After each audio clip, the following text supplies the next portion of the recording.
In September 2023, police received what initially seemed like a straightforward report. People had begun to worry after realizing they had not seen an elderly couple, John and Lois McCullough, for years. But when officers finally visited the family home, they uncovered something that would change the entire investigation. John and Lois had actually died years earlier. Their remains had been hidden inside the very house where they were last known to be alive. And the person who had spent years explaining their absence to relatives, friends, and neighbors was hiding a far darker secret than anyone could have imagined. Stay where you are. Stay where you are. Show me Stay where you your are. Show hands. your hands. Yeah. Geneva. In Pump Hill, a quiet neighborhood in the village of Great Baddow, near Chelmsford in Essex, England, lived an elderly couple named John and Lois McCullough. John had spent many years teaching business studies at Anglia Ruskin University. Those who knew him described him as professional, disciplined, and dedicated to his work. Lois, meanwhile, was a homemaker who spent most of her time caring for the family. Over the course of their marriage, the couple raised 5 daughters. The youngest of them was Virginia McCullough. According to relatives and others who knew the family, John and Lois tended to keep to themselves. They were known for being private, rarely socialized with neighbors, and generally preferred a quiet life away from public attention. As the years passed, all 5 daughters grew up and built lives of their own. John and Lois entered their later years and became grandparents to several grandchildren. But as they aged, both began facing increasing health problems. Lois struggled with anxiety, agoraphobia, and symptoms consistent with obsessive-compulsive disorder. John, meanwhile, suffered from several serious medical conditions, including diabetes, high blood pressure, and the lasting effects of a stroke. As their health declined, the couple became increasingly dependent on help with their day-to-day lives. It was during this period that Virginia chose to remain in the family home and take on the role of primary caregiver for both of her parents. She helped manage nearly every aspect of their daily routine, from preparing meals and organizing medications to assisting with tasks that John and Lois could no longer handle on their own. To the rest of the family, Virginia appeared devoted to that responsibility. She also maintained regular contact with her sisters, often providing updates about their parents' health and well-being. Several years passed. By 2019, Virginia McCullough was 35 years old. Her parents, meanwhile, were entering their later years and remained heavily dependent on her assistance with daily life. For years, Virginia had been seen as a patient and attentive caregiver. She continued looking after John and Lois, helping with everything from household responsibilities to medical appointments. Although neither of them was as physically active as they once had been, and both often relied on wheelchairs, John and Lois still maintained many of the routines that had shaped their lives for years. They attended medical appointments, managed financial matters, and occasionally visited relatives. Through nearly all of these activities, Virginia was by their side. But in the middle of 2019, that familiar pattern began to change. Gradually, John and Lois seemed to disappear from the daily lives of those around them.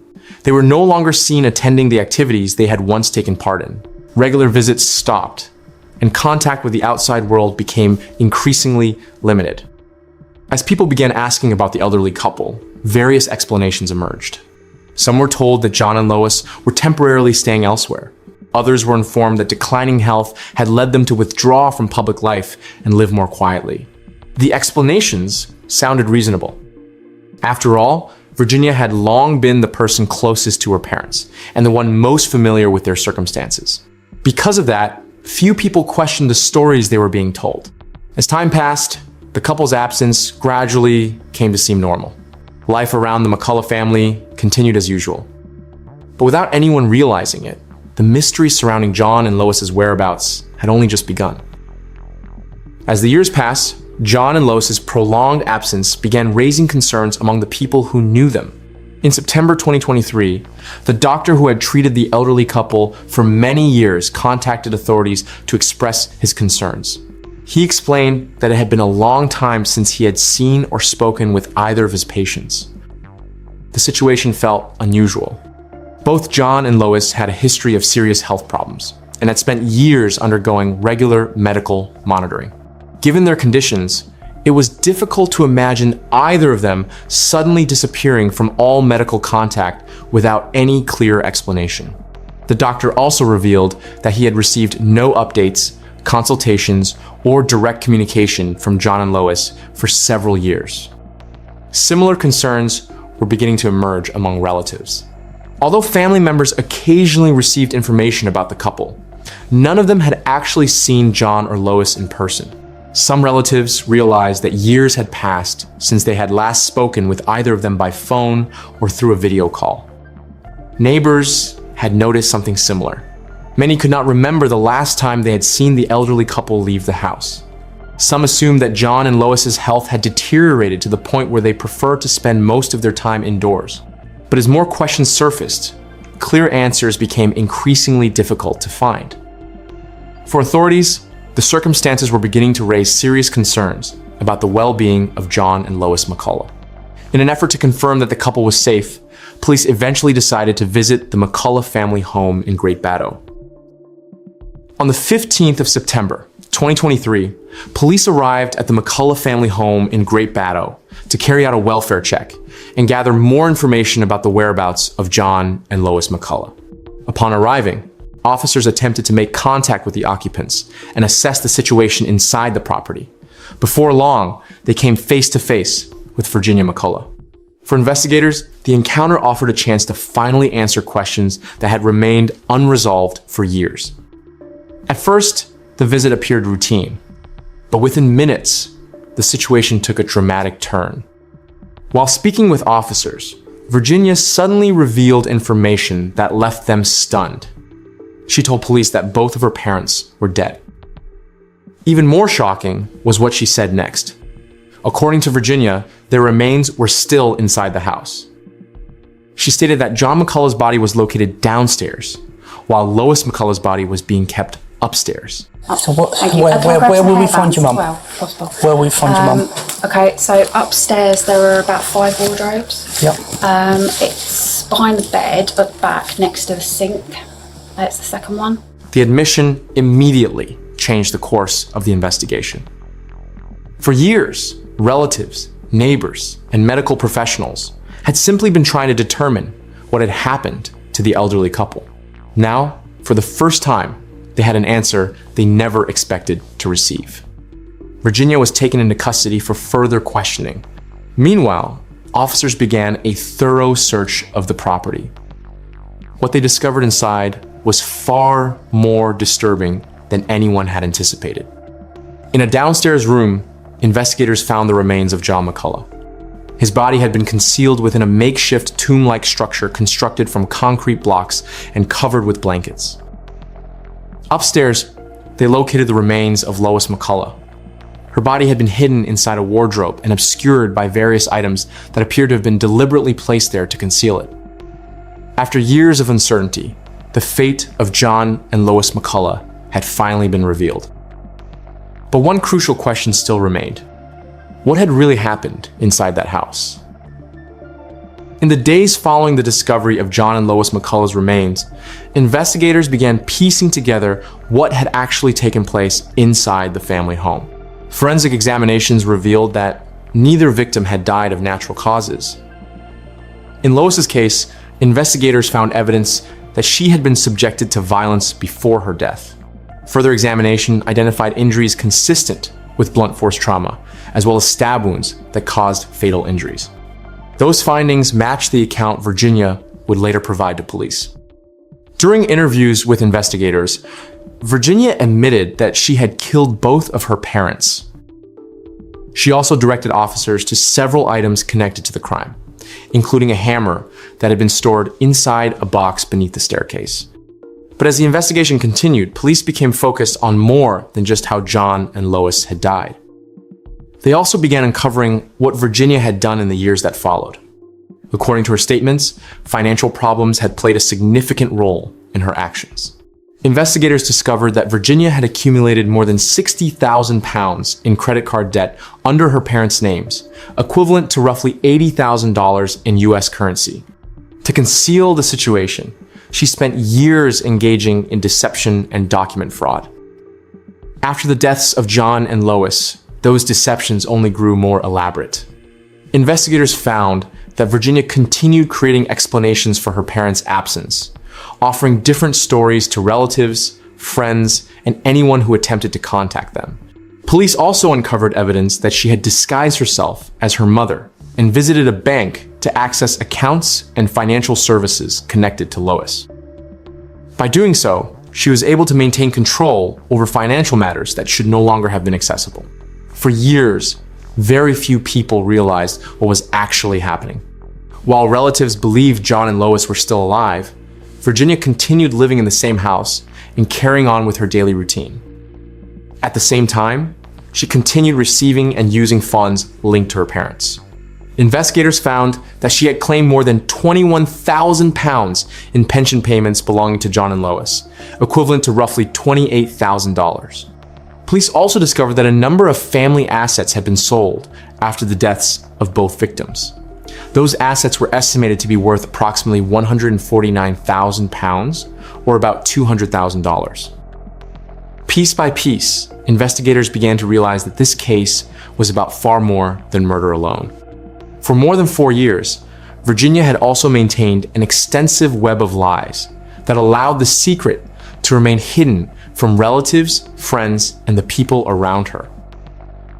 The truth about what had happened to John and Lois McCullough left their family devastated. Virginia's 4 sisters later said they were shocked to learn that their own sibling was responsible for the deaths of their parents. For years, they had trusted the explanations Virginia provided about John and Lois's well-being. Several family members had repeatedly expressed a desire to see their parents in person, but whenever the subject came up, Virginia always seemed to have a reason why a visit could not take place. According to relatives, she often claimed that John and Lois did not want visitors, needed peace and quiet, or had chosen to limit contact with others because of their declining health. Now, with the truth finally revealed, the family realized they had been living with a deception that had lasted for years. Virginia, however, offered a very different explanation for her actions. During interviews with investigators, she claimed that her relationship with her parents had long been marked by conflict. Virginia alleged that John and Lois had often been harsh toward their children and said she had experienced treatment that she found deeply hurtful while growing up. She described her childhood as stressful and maintained that those feelings had followed her into adulthood. But her account was strongly disputed by her sisters. They described John and Lois as caring parents who worked hard to provide for their family and support their children. According to relatives, the elderly couple may have been private and reserved, but they remained close to their children and grandchildren throughout their lives. John and Lois were also known for enjoying time with family and regularly spending time with their grandchildren. The conflicting accounts would later become one of the aspects of the case that attracted public attention as legal proceedings moved forward. As the investigation continued, more details about Virginia's life also began to emerge. Family members described her as someone who had struggled with financial problems for many years and often made decisions that caused concern. After finishing school, Virginia developed an interest in the arts and hoped to build a successful career. But her life did not unfold as she had envisioned. Over the following years, she moved between jobs and experienced ongoing financial difficulties. Eventually, those financial problems grew worse, leading to mounting debt, fraud, and a pattern of deception that investigators would later uncover. For the McCullough family, however, no explanation could erase what had happened. Their focus had shifted to something far simpler. They wanted Virginia to be held accountable for her actions in a court of law. In October 2024, Virginia McCullough finally appeared in court to answer for her actions. During the proceedings, she pleaded guilty to the murders of both of her parents, as well as multiple fraud offenses committed in the years following their deaths. Virginia did not dispute the facts uncovered during the investigation and chose not to contest the charges against her. Throughout the trial, the court also heard evidence regarding Virginia's mental health. Experts testified that she lived with anxiety and autism, conditions that affected her ability to navigate social interactions and relationships. However, the court made clear that those conditions did not remove her responsibility for the crimes she had committed. After considering all the evidence presented, the judge sentenced Virginia McCullough to life imprisonment. She was ordered to serve a minimum term of 36 years before becoming eligible to apply for parole. With that decision, one of the most shocking family crime cases in recent British history reached its conclusion. For more than 4 years, Virginia had maintained a deception that convinced relatives, neighbors, and others that John and Lois McCullough were still alive. But in the end, the truth could not remain hidden forever. Behind the walls of an ordinary house in Great Baddow lay a secret that had gone undiscovered for years. For the McCullough family, the sentence may have provided a measure of justice, but no court ruling could return John and Lois to the people who loved them. And like so many other cases, this tragedy leaves behind a difficult question. How does someone live with a secret of that magnitude for years without ever revealing it to anyone?